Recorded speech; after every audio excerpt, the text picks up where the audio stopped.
नमस्ते सबैजनालाई welcome back with पाम्फु hope सबैजना सन्चै राम्रै हुन्छ होला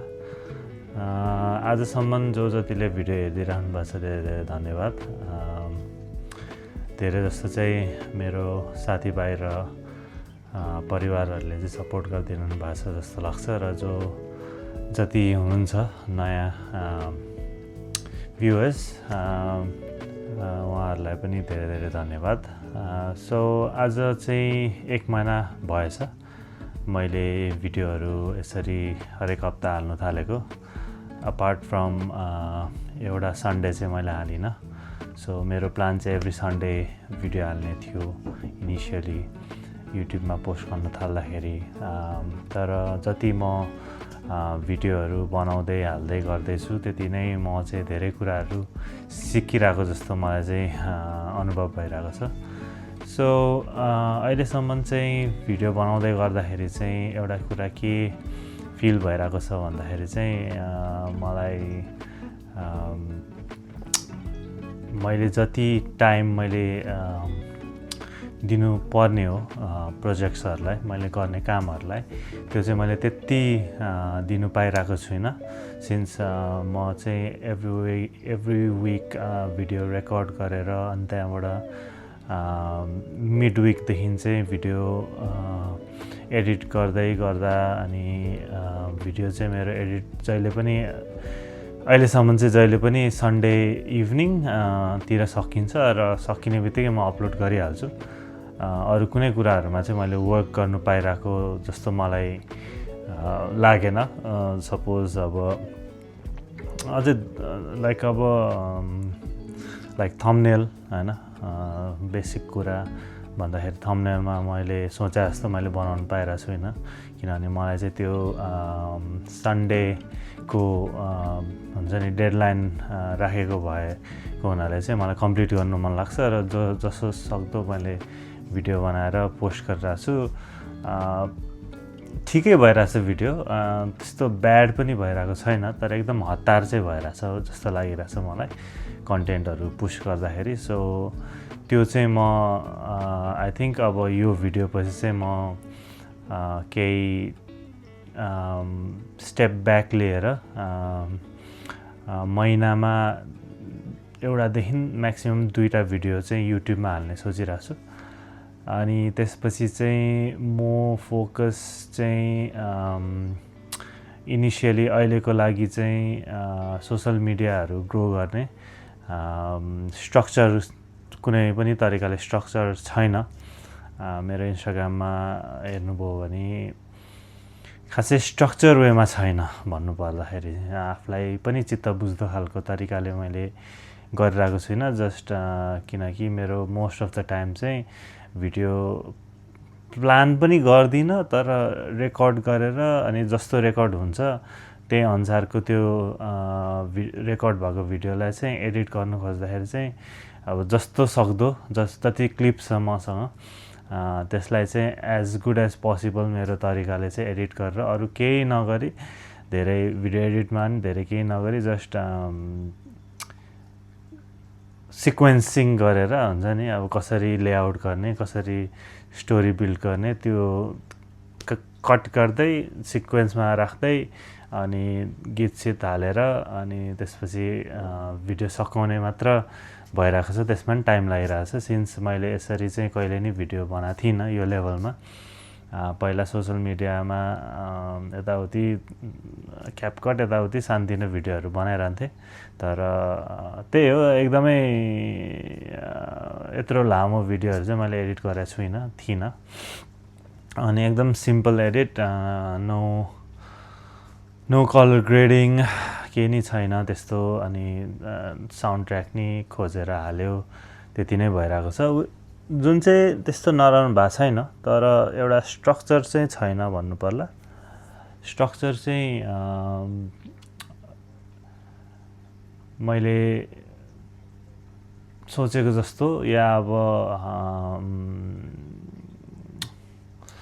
मलाई मनपर्ने हैन स्ट्रक्चर त्यस्तो भइरहेको छैन भिडियो जुन हिसाबले म अगाडि बढिरहेको छु सो त्यो भएको हुनाले चाहिँ आई थिङ्क म त्यही हो अब हप्तामा भन्दा पनि महिनामा एउटा या दुईवटा म्याक्सिमम दुईवटा लङ फर्म कन्टेन्ट युट्युबमा जे पनि हुनसक्छ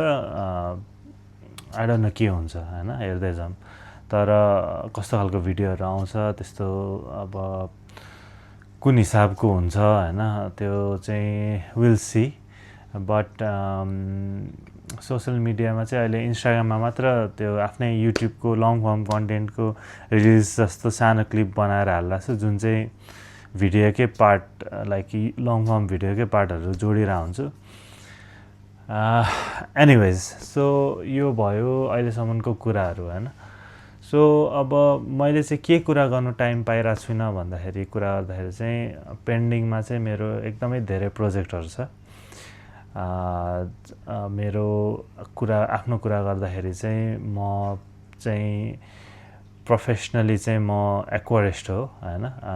मेरो हबीबाट चाहिँ म ट्रान्जिसन भएर अहिले म एक्वेरियम कम्पनीमा चाहिँ म काम गरिरहेको छु पास्ट 3 इयर्स भनौँ होइन पास्ट 3 इयर्स चाहिँ म काम गरिरहेको छु यो इन्डस्ट्रीमा अनि मेरो हबी चाहिँ 2020देखि चाहिँ स्टार्ट भएको हो काठमाडौँमा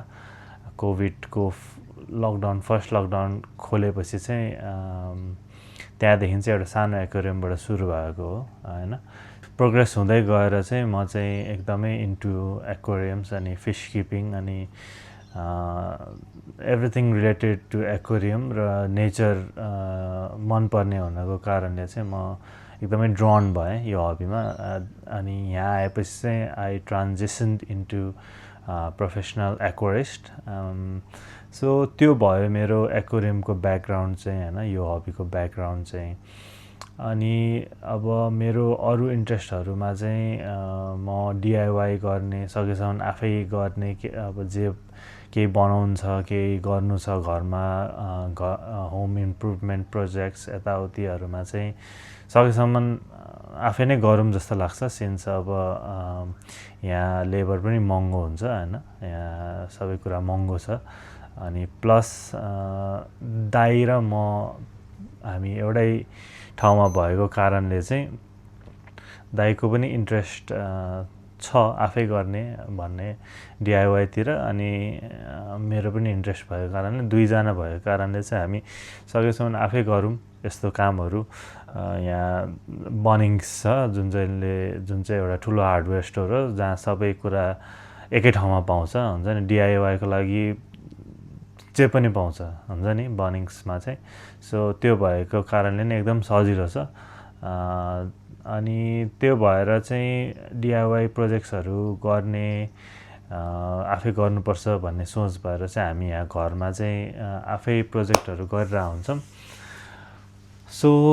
त्यो भयो चाहिँ हाम्रो डिआइवाईको ब्याकग्राउन्ड अब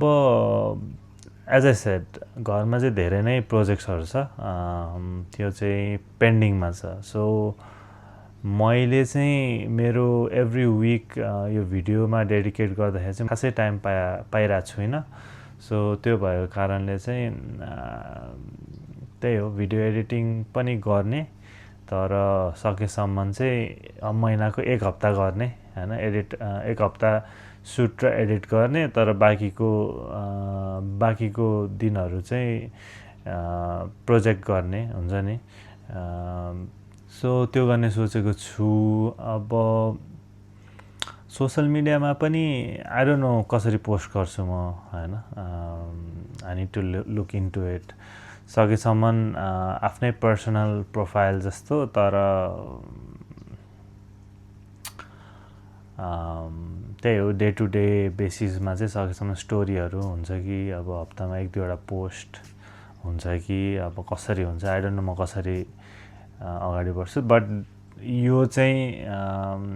अब अरूको चाहिँ थाहा भएन मलाई कसरी गर्छ यो चाहिँ अहिलेसम्मको मेरो स्ट्र्याटेजी भन्ने कि अहिलेसम्म म जहाँ छु जे सिकिरहेको छु त्यो चाहिँ एकदम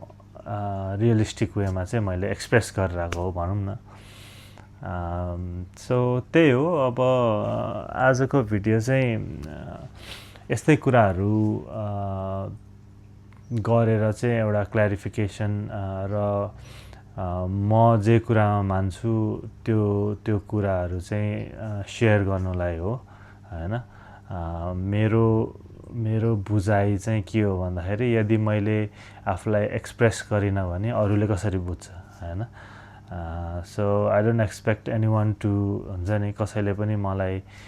यसरी बुझ्दोस् बुझ्दैन भन्दा पनि म चाहिँ सकेसम्म केही मलाई फिल भयो भने चाहिँ मैले आफूलाई एक्सप्रेस गर्नुपर्छ हैन, बुझाउनुपर्छ अनि मात्र बुझ्छ जस्तो चाहिँ मलाई फिल हुन्छ जहिले पनि जुनैसुकै रिलेसनमा पनि। सो यो पनि मेरो चाहिँ त्यही अनुसारको एक्सप्रेसन हो तपाईहरुलाई बुझाउनलाई where I am at what I am doing हुन्छ नि। Why I am doing it त्यो चाहिँ अब बिस्तारी भन्छु म why I am doing social media and all this, but it's clear as day why I am doing it. Most of you might know it, but अब आफै चाहिँ next भिडियोमा भन्छु जब आई हेभ गट प्रपर हुन्छ नि foundation to say why I am doing it. तर अहिलेको लागि चाहिँ यति नै भन्नु पर्ला। But ya stick around for the journey. हेरौँ कस्तो भिडियो बन्दै जान्छ, खिचिन्छ हैन। अब पहिला सुरुमै भनेको म कुनै तरिकाले प्रोफेसनल हैन, तर मलाई चाहिँ पहिल्यैदेखि चाहिँ इन्ट्रेस्टेड थियो सोसल मिडिया र यो इन्टरनेटको लेभरेज लिएर चाहिँ केही गर्नुपर्छ है भन्ने चाहिँ थियो। बट कुनै पनि हिसाबको सपोर्ट त नभनौँ, कुनै पनि हिसाबको फ्रेन्ड्स एन्ड फ्यामिली इन्भल्भमेन्ट र त्यस्तो गर्नुपर्छ भन्ने, तर अब गर्दा राम्रो भन्ने सुने पनि तर गरौँ है भन्ने त्यो भएन। अनि त्यही भएर आफै नै गरिरहेको छु भन्नु पर्ला। त्यही हो। So stick around for the journey. I'll give my best, I'll give my best, do my best. I'll try to express myself as clear as possible. त्यही हो। Hope you enjoy the ride. भिडियोहरू मेरो कुराहरू र मैले देखाउनु खोजेको भन्नु खोजेको सेयर गर्नु खोजेको कुराहरू चाहिँ बुझिदिनुहुन्छ होला या अब मन पर्छ होला सबैलाई। सो त्यही भनेर नै मैले चाहिँ एक हिसाबको इनिसिएटिभ भनौँ न, इनिसिएटिभ चाहिँ त्यो थियो। सो त्यो चाहिँ सेयर गर्नु मन भएर हो। But yeah thank you for watching. I'll see you guys in next video. Could be 1 month from now, could be in 2 weeks, but but I promise you it will be better than what it will be better from the videos that have been coming out. So yeah, stay tuned. Namaste.